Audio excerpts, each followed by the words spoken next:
Today I'm checking out this resistor kit that I picked up off of Amazon. This is a multi-pack of resistors that I plan on using with my car.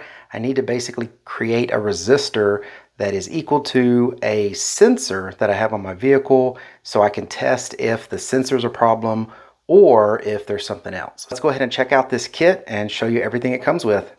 Here's what we got. We got all these resistors in here, and then you've got this right here. This is basically telling you the different bands that are on the resistors. So even if you don't have the markings, like this one tells you 407 kilo ohms here, and it's 15 pieces, right? So if you don't, for some reason, have this packaging anymore, you can look at the bands and decide what kind of resistor it is, because that's what the chart's here for.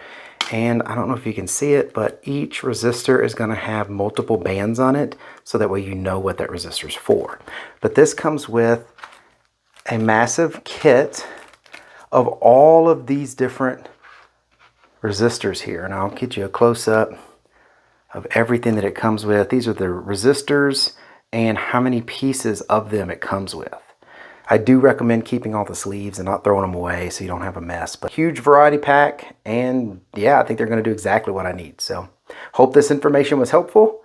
Thank you very much for watching. Y'all take care.